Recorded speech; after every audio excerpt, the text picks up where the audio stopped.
They knew that she wasn't the foremost knowledge of reading, plus she was learning right along with them. So we all kind of took our lumps at times, but finally got it smoothed out, and now, you know, it's done well. So, but I would concur with Barb. So much of this has been Sega Burkhofer, who's got the passion that is just infectious with kids.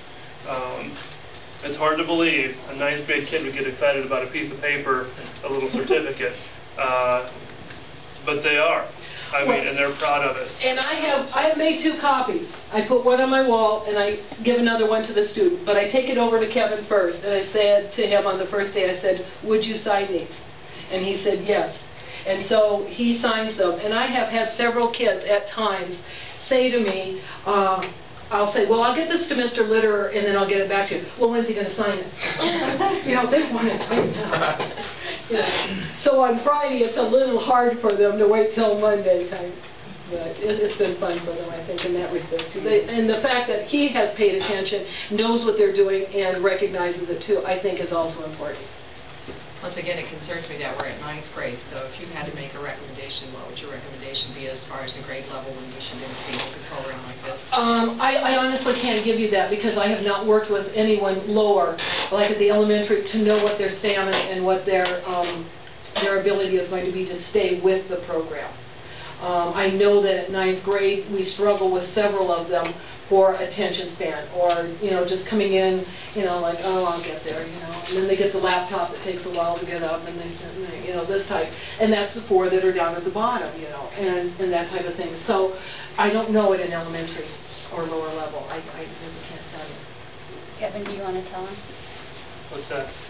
Well, no, our son, we have on it also.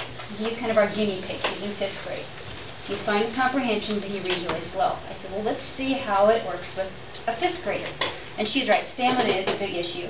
And having a person beyond your parents, you know, pushing you along is another big issue. I mean, that's having a teacher there that's going to help you along and be very passionate about it is a big issue. I think, knowing what I know about the classroom, this is the best case scenario because she's taking class time 3 times a week to do it. I don't know how that's going to work in a 5th grade reading classroom where we really can't take that 30 minutes 3 times a week instructional time away from those kids either. So I'm not sure how we would work that out. That would be something totally... Well, in our 5th, 6th grade, there might be some possible place to do several blocks a week, 3 times a week. Intervention time. Yeah, and take that for interventions. Nolan has seen pretty good fluency gain. He didn't have to work on comprehension, but it's worked pretty well, and we see the same types of things she does.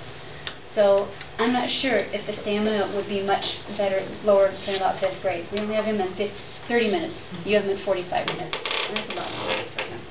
How many times a week do you have? We try to do at least 3 times a week like she does. I'm taking her cues. We're kids of teachers. Yeah, in the beginning knows it. It's not really happy about it. However, the strange lady saw him outside of school and said, "Oh, I understand that you leveled up." And he looked at me like, "What? What do you mean?" I said, "You got a level up certificate in reading plus." "Yeah, I did." And he went out the door, you know, like, "How did she know this?"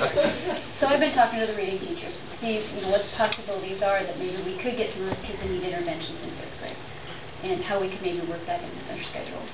And Danielle Huntley has put in several of her students in the IEP in the special ed room, and she's working with them. So it can be done on an individual basis, sort of, you know, or a small group in other rooms as well. So, but I know when we started this, Jill Sundblad said to me, she said, "This is an endurance thing. It builds that ability to sit there and concentrate for a greater length of time." And it has. It definitely has. You can see that by the scores without the help, or lower than the help. You can just see that they don't want to do it. Right. Well, you know, and like I said, I could go through here and give you like word increases on these kids. Let's see here. 7 words per minute independent, 17 with the program. 39 independent, 47 with the guided reading. 99 independent, 85 with the guided reading. 7 words per minute, that's what they were reading? No, this is an increase in how many they're reading. So they're up to like 238. They started at like, they started at 197 and they're now, reading that many more, but 99 words per minute gain. 85 words per minute gain. No 42, kidding. 23. That's huge. Yes, it is. I have one in here that's 102. Independent gain. Wow.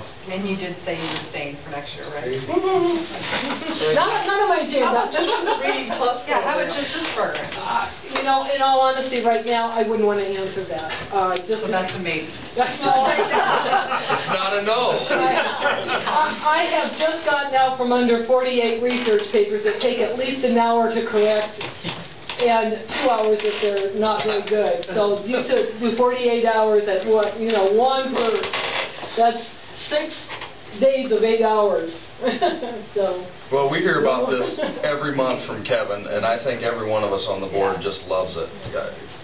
I personally think reading is the most important thing a kid needs to do. You have to do it in every class, and if you can't do it. And that's why I've emphasized to them that closed plus goes to social studies and science material. It's not literature. It's not just a fictional book that they're reading. It's something that they're going to have to go out somewhere else and read and work with. So have any of the other faculty members commented, do they notice any improvement in attitude on the part of these kids? I've not talked to anybody about it. I just wonder, because lots of times this kid that can't read, of course, isn't succeeding. And as he improves his ability to read, he will probably succeed better in the classroom, and therefore should have a better attitude about being there. That's right. That's a good point. How long have we been doing this? We just started it this second. Started January 18th was the first day that we introduced it. And I mean, for that first 3 weeks, we were hit and miss on whether we could get on or whether we were in school to get on. Yeah. So in the last 4 weeks, we've been on it 10 weeks. This will be the 11th week. Probably the last 4 weeks, 5 weeks, we've been 3 days a week, and it is showing, that great improvement right Well, keep doing what you're doing, because I love getting these. I love seeing these students go Well, out. at the beginning, when I was just learning the program, because I was going in and just looking at everything, I kept going over to Kevin saying, look at this, look at this, look at something else. I said he'd be getting sick and tired of me and closing his door pretty quick. So, and I give him a report and I give Barb a report each week, just so that they know where we are.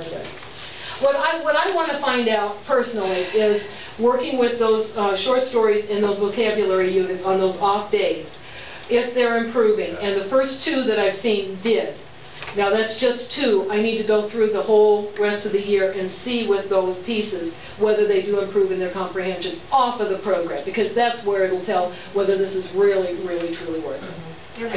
The other piece to think about is summer breaks coming up. And like any student who's learning new material, and this is new then because they're improving, we've got a block of time here that unless on their own they'll stay with it, which they could.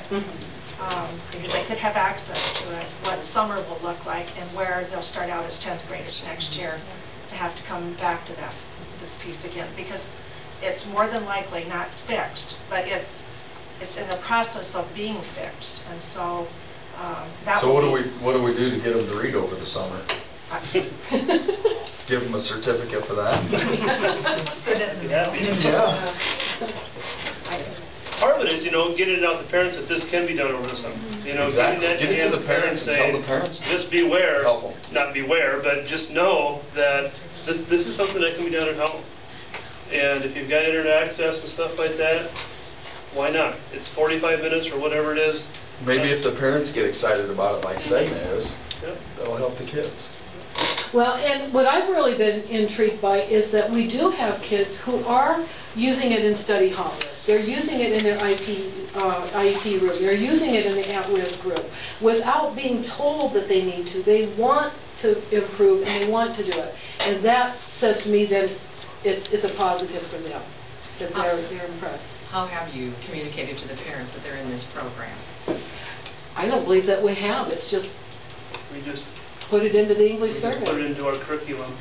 And so they really don't know that their child's enrolled in a program such as this? Unless I've been to an IEP meeting or the special ed teachers have, had a meeting with a parent. Probably not so much. Or at conferences. I use this for my conferences with 9th grade parents.